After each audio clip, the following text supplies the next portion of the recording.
Veamos ahora los ciclos económicos, las fluctuaciones del empleo y la producción que provienen de los distintos estadios que puede tomar los niveles el nivel de producción de un país a través del tiempo. Bien, el PBI entonces, el Producto Bruto Interno de un país, o el ingreso nacional, el nivel de producto, el nivel de actividad de un país, va a crecer a lo largo del tiempo, siguiendo una trayectoria oscilante, es decir, que a veces vamos a crecer más fuerte, a veces vamos a tener problemas y vamos a crecer más lento, a veces podemos llegar a tener recesiones.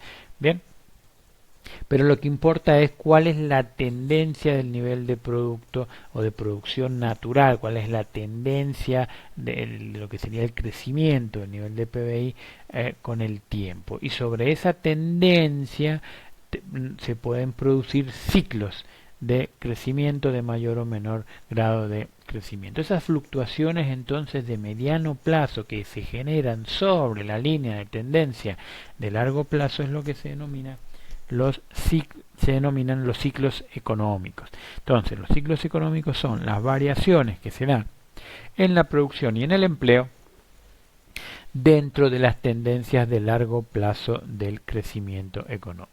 Veamos. Las fluctuaciones de mediano plazo. Bien, los ciclos económicos tienen cuatro fases. La fase de expansión, cuando está creciendo la economía. Cuando hemos llegado al pico, es decir, cuando hemos llegado al punto máximo de crecimiento de ese ciclo, a veces se le llama euforia, el techo, el auge. Después tenemos la etapa de recesión, es decir, cuando la economía empieza a tener problemas y empieza a crecer, a ralentizar el crecimiento y después puede llegar incluso a disminuir el nivel de PBI hasta que llegamos al fondo. ¿Bien? Algunos a veces se le llama depresión cuando estamos en los niveles mínimos de producción de un determinado ciclo. Bien. ¿Qué significa cada una de estas fases? Las dos fases, digamos, que terminan el andarivel en el que está la economía es la fase de expansión y la fase de recesión. En la fase expansiva, en la expansión del producto de la economía, el nivel de empleo es mayor que en los niveles de empleo de equilibrio. Entonces, fíjense acá, dice, las empresas tienen incentivos para reducir el empleo. ¿Por qué? Porque si el nivel de empleo, cuando hay euforia, cuando estamos creciendo, cuando parece que va todo bien, se contrata mucha gente y si ¿por qué se contrata mucha gente? Porque para producir más. ¿Y por qué vamos a producir más? Porque queremos invertir. ¿Por qué queríamos invertir? Porque creemos que mañana la gente, como la economía está creciendo, vamos a tener mayor demanda que hoy. Por eso se invierte. Uno invierte cuando la economía crece, porque invertir implica producir más. Y yo voy a producir más cuando crea que voy a vender eso más. Y eso pasa en términos agregados cuando la economía crece. Entonces, cuando estamos creciendo, se contrata mayor cantidad de empleo y en los mercados laborales a veces pueden, dependiendo del punto de partida, ¿no? Si entendemos que siempre va a estar de equilibrio, pues entonces empiezan a trabajar sobre presión, digamos, y con tendencias al aumento en los salarios. Pero si hemos partido de niveles de salario, de empleo muy bajo, esto puede ser que no sea así. Pero si el nivel de empleo es mayor que el nivel de equilibrio en el mercado laboral, entonces las empresas lo que está pasando es que por un lado quieren producir más, quieren invertir, por lo cual necesitan contratar más factores productivos, pero como los factores productivos tienen un precio por encima de al haber mayor demanda en su nivel de equilibrio, en realidad estarían pagando quizás más de lo que indique su valor producto marginal. Por lo tanto, tienen incentivos para reducir el empleo cuando en realidad lo están generando ellos, el sobreempleo, ¿no? Las inversiones en contextos de crecimiento. Pero este es uno de los problemas que empiezan a surgir cuando los países crecen mucho. Por eso en algunos países a veces cuando se crece mucho, justamente la tasa de empleo, cuando está por debajo de niveles de lo que sería la tasa de empleo natural, se empiezan a hablar de que la economía se está recalentando. Bien, significa eso, que se están contratando tantos factores que ya, como no hay más factores disponibles, está aumentando el precio para ajustar ese mercado.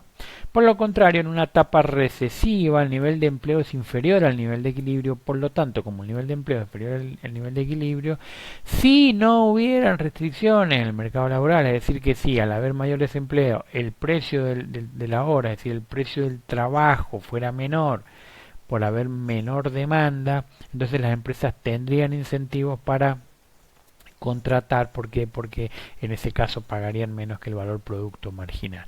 Pero todos sabemos que en las recesiones en realidad lo que se hace es expulsar gente, es decir, cuando la economía empieza a disminuir su nivel de actividad, pero disminuyen las inversiones, porque si yo creo que no va a crecer, no me van a comprar más, no voy a invertir para producir más, y ese aumento en el desempleo provocaría, si no hay rigideces en los mercados laborales, una disminución en los salarios que haría que las empresas tengan incentivos a producir más. Bien, entonces, una cosa es la reacción a la economía inicial y otra cosa son los incentivos que el mismo sistema económico pondría, y esto es lo que haría que las expansiones no serían descontroladas y las recesiones tampoco serían descontroladas. Bien, acá tenemos entonces el gráfico. Fíjense, lo que acá mostramos es, en azul está el ciclo del que decíamos. Bien, la economía crece, digamos, al techo, a la euforia, al auge. Cuando uno está en lo más arriba de lo que puede llegar, no queda, la única dirección posible es hacia la baja, siempre en la vida es así. Entonces viene la etapa de la recesión, hasta que llegamos a un pozo. Lo bueno de estar en el pozo es que no queda otra que salir para arriba, entonces viene de nuevo la etapa de expansión, podemos llegar a otro techo y de nuevo la recesión. Esos son los ciclos económicos. Bien, y esto que tenemos en la línea punteada amarilla es la tendencia de mediano y largo plazo. Entonces lo que importa es, lo realmente importante es esta tendencia. Fíjense que acá está graficada esta tendencia con una leve pendiente positiva. Significa que si acá medimos actividad económica, PBI, nivel de producto, nivel de renta, de equilibrio, acá medimos el tiempo, a medida que pasa el tiempo, el PBI, la producción de este ejemplo, de este país, va aumentando en tendencia, pero va aumentando con oscilaciones dentro de esa tendencia de mediano plazo. En realidad son dos cosas. El movimiento cíclico y lo que haga, como sea el funcionamiento de la economía, para que cuando tengamos expansión y hemos llegado a un auge y después tengamos recesión, la recesión no sea tan profunda. Bien, mientras más rompemos, digamos, cuando tengamos recesión, más nos va a costar después levantarnos, pero sobre todo mientras más rompemos, mientras más seguido rompemos, más probable es que la línea de tendencia de mediano a largo plazo no sea tan con pendiente tan positiva, sino que sea más chata. Fíjense, acá hay dos cosas. Primero, cuando nosotros hablamos de tendencia, la tendencia que acá es creciente, puede ser creciente a escala creciente, puede ser creciente a escala decreciente, o podría no ser creciente y ser estable o incluso decreciente.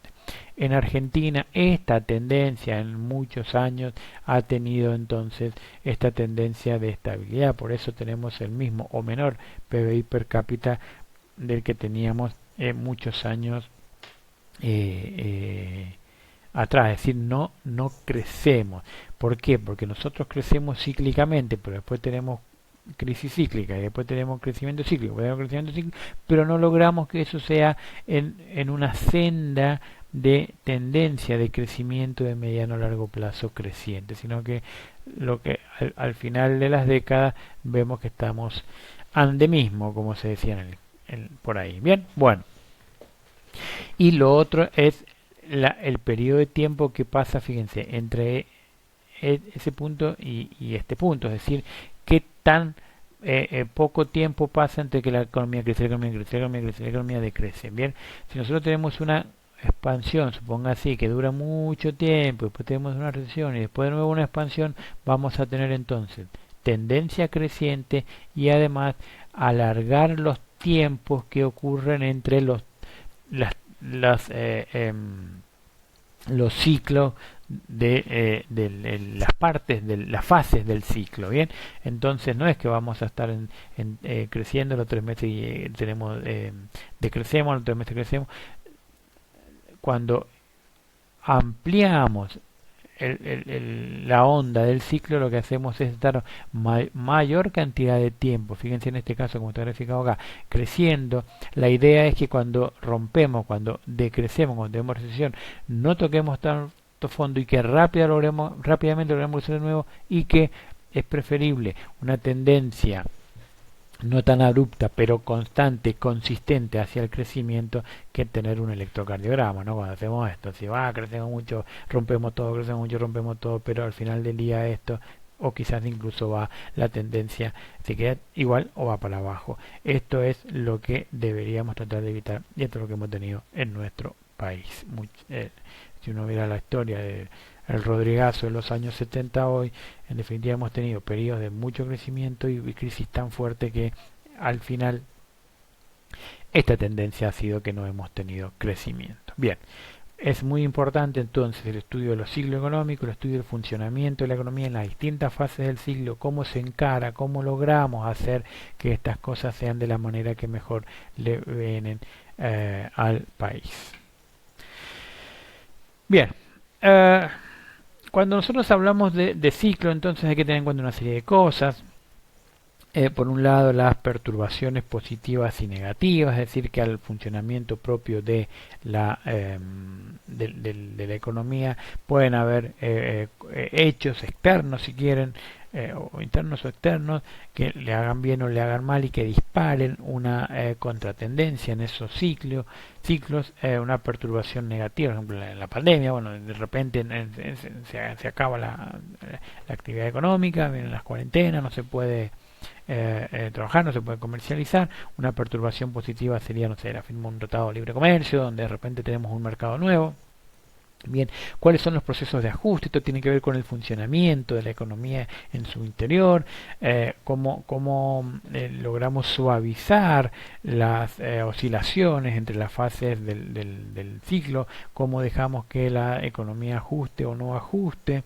Bien, en la gran crisis, en la gran depresión de los años 30, por la caída de la bolsa en Estados Unidos, en Wall Street en el año 29, el proceso de ajuste de la economía fue muy lento, entonces la parte de la recesión en la que entró esa economía fue muy profunda, ahí vino el keynesianismo y demás. Bueno, cada vez que estudiamos una crisis, justamente tratamos de explicar por qué cayó lo que cayó, si fue mucho o poco, y por qué se recuperó cuando se recuperó, y si eso fue rápido, lento y mucho o poco. Eso tiene que ver con el estudio de los procesos de ajuste interno de esas economías. Después también tenemos teorías explicativas del ciclo.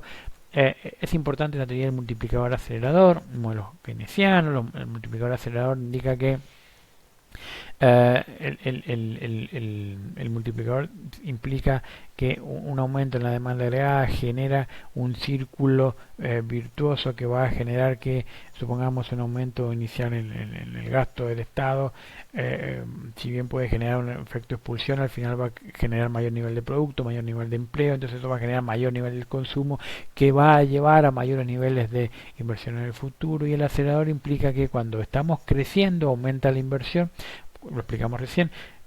La inversión existe, es positiva cuando la economía crece, hay expectativas de vender más, y ese aumento de la inversión va a generar un aumento mayor entonces en la demanda agregada, y va a hacer que la propia dinámica del ciclo alcista lleva a que ese ciclo alcista se acelere en sí mismo, pero esto también funciona para la dinámica del ciclo recesivo, así como acelera para arriba, acelera para abajo.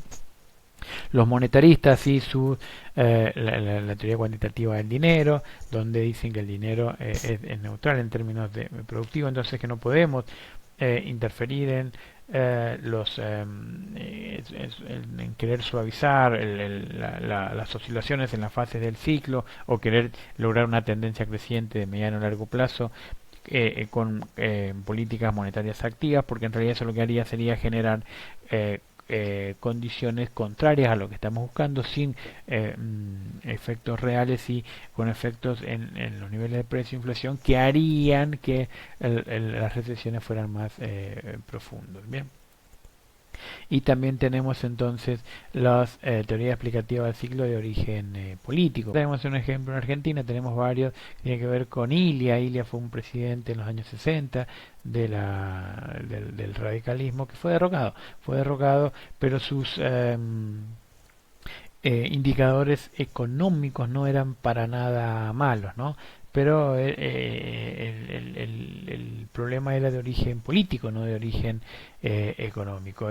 Y las inestabilidades políticas sí pueden generar entonces inestabilidades económicas, profundización de ciclos recesivos que en definitiva no tuvieron un origen por variables económicas. Bien. Después tenemos los ciclos de demanda, que es cuando la demanda agregada por algún hecho se expande, por algún hecho se retraen, y los ciclos de oferta tienen que ver con lo mismo, pero por el lado de la oferta agregada. Bien, supongamos un terremoto o una helada en Mendoza que de repente se lleva una gran parte de la cosecha. Bueno, eso lo que va a generar es una disminución en la producción.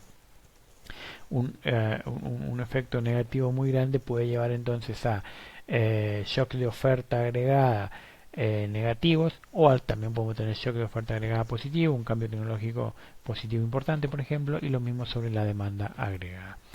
Otro componente que ya hemos estudiado es el desempleo cíclico. El desempleo tiene mucho que ver, entonces dijimos, con las fases del ciclo y cómo se maneje el mercado laboral, qué hagamos con la gente que no consigue trabajo, cómo hacemos para generar condiciones de empleabilidad y en definitiva de mejora de los factores productivos para que las expansiones también sean más duraderas. Tiene que ver con el mercado laboral y su relación con los ciclos de la economía. Y después tenemos las políticas de estabilización, es decir, cuando las economías están cayendo, cuando hay recesiones, cuando estamos en depresión, necesitamos generalmente empiezan a haber políticas por parte de los gobiernos para tomar medidas, es decir, cuando se considera que el mercado por sí mismo no va a terminar ese ciclo rápidamente, o no ajusta como para pegar la vuelta y empezar a crecer, empiezan a haber políticas activas contracíclicas que se llaman. Y acá tenemos políticas procíclicas, contracíclicas, estabilizadores automáticos, es decir, pueden haber medidas que cuando estamos creciendo hacen por ejemplo, un impuesto que dependa del nivel de renta, es un estabilizador automático. Cuando estamos creciendo, el gobierno recauda más. Cuando estamos disminuyendo, como el impuesto es proporcional a la renta, disminuiría el impuesto, lo cual en términos proporcionales liberaría fondos en los agentes económicos privados. Sería una política eh, automática, ¿no? Bien, entonces hay todo tipo de políticas que ya las hemos estado viendo y que tienen que ver con cómo intentamos suavizar los ciclos económicos, suavizar las oscilaciones de las fases del ciclo y generar que la tendencia a mediano o largo plazo sea del creciente a un ritmo que le venga bien a la economía y a los objetivos de crecimiento y desarrollo de ese país.